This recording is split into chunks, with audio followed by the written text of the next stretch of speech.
Welcome to the log of सहाय्यक कृषी अधिकारी। नमस्कार मित्रांनो, आज आपण जातोय नागपूर ग्रामीण तालुक्यातील महिला शेतकरी गटांना भेटी द्यायला आणि सोबत आहेत चेतन सर। घाईने निघाल्यामुळे आय कार्ड घरीच विसरलो।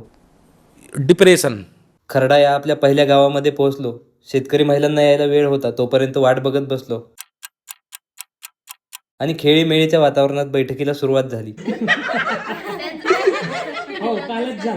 कापूस आणि सोयाबीन बद्दल माहिती सांगून आम्ही निघालो पुढच्या गावाकडे, म्हणजेच दहेलीला। चहा घेतला आणि मीटिंगला सुरुवात झाली। परभणी विद्यापीठाच्या बायोमिक्स बद्दल त्यांना व्हिडिओ दाखवला, चर्चा झाली आणि गेलो थेट शेतावर। काही कारणांमुळे उगवणपूर्व तणनाशक नाही मारता आलं, पण आता उगवण पश्चात तणनाशकाची ते फवारणी घेणार आहेत। बाकी बेडवर लागवड केलेली सोयाबीन कशी आहे कमेंटमध्ये नक्की सांगा। पुढे आम्ही गेलो पोही गावात। तिथे या ताईंनी दशपर्णी अर्काचा मागचा अनुभव सांगितला। अर्धा गिलास टाकलं, मारलं, पूर्ण पान 15-8 दिवसात पूर्ण पान साफ झालं सर। आणि जे बोंडे मग छान मोठे बोंडे लागली, कापसाचे बोंड खूप चांगलं लागले, पुन्हा चांगला त्याचा परिणाम आला। ऐकून खूप छान वाटलं। त्यांचा दशपर्णी अर्क घरीच तयार केलेला गांडूळ खताचा बेड पाहिला आणि निघालो पुढच्या गावाकडे।